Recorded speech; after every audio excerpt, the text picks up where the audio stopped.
नहीं कर पाते हैं। तो यहाँ डॉक्टर की व्यवस्था कैसे हो, दवा की व्यवस्था कैसे हो, इन बातों को, इन मुद्दों को हम लोग लोकसभा में उठाएंगे, ये काम करेंगे।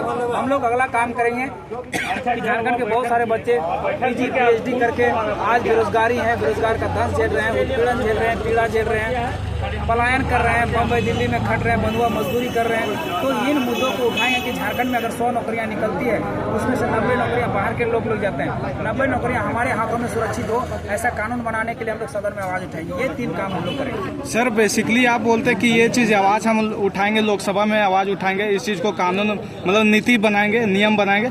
तो CNT एक्ट के बारे में सर आपको पता होगा, CNT एक्ट बना हुआ है, फिर भी आप देखते होंगे कि जो भी रांची का ज़मीन है CNT एक्ट लगा हुआ है, फिर भी मतलब वहाँ पर बिहारियों या फिर बाहरियों का कब्जा है सर। CNT एक्ट होते हुए मतलब नीति नियम होते हुए भी देखिए कि बाहरी लोग का ज़्यादा कब्जा है वहाँ पे। नहीं, आपके बातें 100% सही है।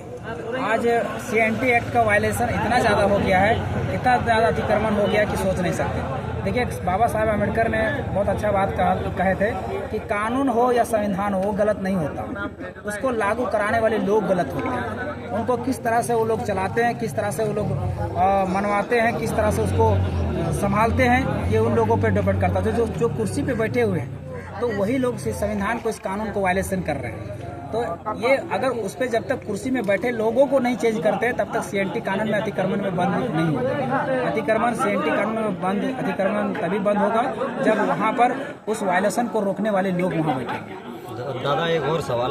आज आप जनता, बहुत सारे ऐसे जनता सवाल उठाती है कि पद मिलने के बाद कोई भी बदल जाता है, जैसे कि जयराम मातो हम जिता देंगे तो वो बदल जाएंगे, तो आप जनता को क्या मैसेज देना चाहते हैं?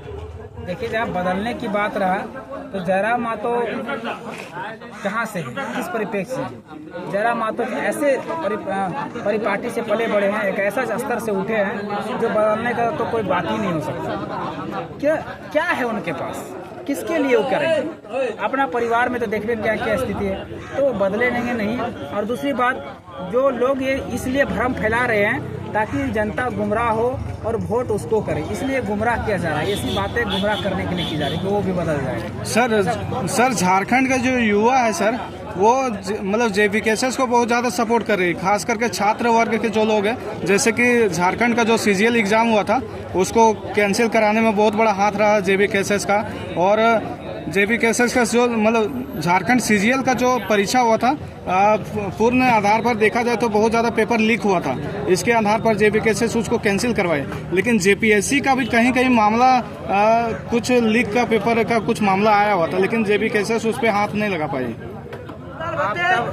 आपको जानकारी नहीं है, क्या नाम है आपका? मार्टी न्यूज़ के भैया जी, आपको जानकारी नहीं है कि जब JPSC का रिजल्ट जारी हुआ, पेपर लीक हुआ, जब धांधली हुआ, तो हमारे जो देवेंद्र दा थे झारखंड स्टूडेंट यूनियन का, वो आंदोलन करने के लिए रूपरेखा तैयार कर चुके थे, लेकिन आचार संहिता लगा हुआ था। और आचार संहिता में आपको पता है कि आप किसी तरह का आंदोलन नहीं कर सकते, आपको पता होना चाहिए। नहीं तो JVKSS इतना आसानी से हार मानने वाली नहीं थी। JVKSS रूट मैप बना चुकी थी। फिर पता चलता है कि वहाँ पर आचार संहिता में आप किसी प्रकार का आंदोलन नहीं कर सकते। दिखा दीजिए पूरा भारत में कहाँ आंदोलन हो रहा है, कहीं आंदोलन हो रहा है किसी चीज़ को लेकर? आचार संहिता में कभी आंदोलन नहीं होता भैया। तो इस बात को लेकर JVKSS ने आंदोलन नहीं किया है। तो JPSC हो, JSSC हो, ये लड़ाई हमेशा युवाओं के लिए ही JVKSS लड़ रही है, तो इसमें भी पीछे नहीं हटते। तो आप 5 ऐसा मुद्दा बताइए जो जीतने के बाद करेंगे। 3 मुद्दा तो हम पहले बता चुके, 2 मुद्दा और ही बता देते हैं। 2 मुद्दा हम लोग ये करेंगे कि जो हम लोग हर पंचायत में कोशिश करेंगे कि हर पंचायत में पुस्तकालय का निर्माण हो, क्योंकि बाबा साहब अम्बेडकर की बात है कि शिक्षा वो शेरनी का दूध है, जो पिएगा वही बढ़ाएगा। तो अगर पुस्तकालय, आज हमारा देखते हैं ज़्यादातर युवा पीढ़ी किसमें गुम है, मोबाइल में, फ्री फायर में बिजी है। अगर उनके पास पुस्तकालय की व्यवस्था कर दिया जाए, वहाँ पुस्तकों की व्यवस्था कर दिया जाए, और वो फ्री फायर के बजाय अगर वहाँ बैठेंगे, पुस्तकालय में बैठेंगे, किताबों को पढ़ेंगे, तो ज्ञान होगा, और उनके पास हथियार आएगा, नॉलेज रूपी हथियार आएगा, तो वो लड़ेंगे। ऐसे भी कहा जाता है कि education is most powerful weapon, मतलब कि शिक्षा सबसे मजबूत हथियार है। तो वो हथियार पाएंगे और लड़ेंगे। 5वां का आप क्या करेंगे कि हमारा जो ये है बेरोजगारी है, बच्चे जिसके कारण सबसे ज़्यादा पलायन आत्महत्या हो रहा है, तो इसको कम करने का प्रयास करें। तो बेरोजगारी हमारा झारखंड में दिनों दिन प्रतिदिन बढ़ता ही जा रहा है। इतना संसाधन होते हुए भी बेरोजगारी एकदम चरम सीमा पे बढ़ गया। तो इसको कोशिश करेंगे कि MSME के माध्यम से और भी कंपनियों, प्राइवेट कंपनियों में इस तरह से कृषि को बढ़ावा देकर इसमें रोजगार को बढ़ाया जाएगा और अनएम्प्लॉयमेंट रेट को कम किया जाएगा। सर अभी हम थोड़ा देर पहले मार्केट में रिव्यू लेने गए थे, पॉलिटिकल रिव्यू का, तो बहुत ऐसे महिलाएं थे सर, उसको खुद पता नहीं कि किसको वोट देंगे। मतलब इतनी अशिक्षित है कि उसको पता ही नहीं 25 मई को वोट है, या फिर हमको किसको वोट देना है, JMM को देना है, आसू देना है, BJP को देना है, किसको देना है, JLKM को देना है, किसको देना है, कुछ पता ही नहीं है। और मतलब देखिए, मतलब उनको ऐसा लुभाया जाता है कि मतलब आप इसमें दे दीजिए, हमें ये को साड़ी दे देंगे, तो वो मतलब लाभुक हो जाती है, लालच कर जाती है कि मतलब इसको हम इसमें वोट दे देंगे, हमको ये चीज़ मिल जाएगा। मतलब इतनी अशिक्षित है। आपकी बातें 100% सही है। कहा जाता है कि भारत की अभी भी 65% जो आबादी है वो ग्रामीण क्षेत्रों में रहती है, और 65% आबादी ग्रामीण क्षेत्रों में रहती है, जहाँ पर अनएजुकेटेड रेट जो है, एजुकेशन की जो स्तर है वो बहुत ही कम है।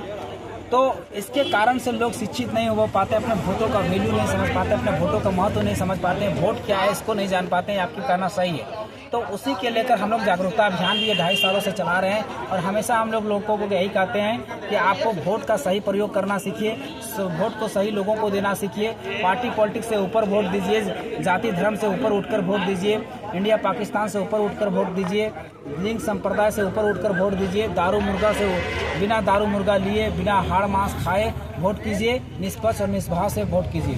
पर आज तक जनता यही करती आ रही कि किसी न किसी चीज़ का प्रलोभन में फंस जाती है और वोट कर देती है। तो इस बार हम लोग ने जागरूकता लाई है, देखिए कितना सफल होता है। ये 2024 को ही चुनाव देखने को मिलेगा। दादा, जैसे JBKSS बोलती है कि लाइब्रेरी खोलेंगे साथ ही हर बूथ पे, तो उस पर क्या बोलना चाहेंगे? बूथ पे नहीं बोले, हम लोग पंचायत में नहीं, एक हम एथी में इंटरव्यू में देखे थे।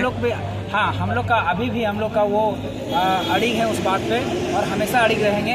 हम पहले ही तो कह चुके, इसके पहले ही कहा है कि पंचायत वो शिक्षा से ही हम लोग लड़ाई हमारी सफल हो सकती है। तो एजुकेशन मामले में सबसे पहला कदम क्या रहेगा JBKSS का? पहला कदम वही बोले ना कि सबसे पहला कदम, हम तो एजुकेशन की ही बात की कि सबसे पहला कदम यही रहेगा कि सबसे पहले जो स्कूलों में जो मास्टर की कमी है उस कमी को पूरा किया जाए, उसकी बातों को वहाँ उठाया जाए। अगर हमारी मेजोरिटी होगी तो सबसे पहले शिक्षकों की बहाली की जाए। जी सर, चलिए बहुत बहुत शुक्रिया। निकले सब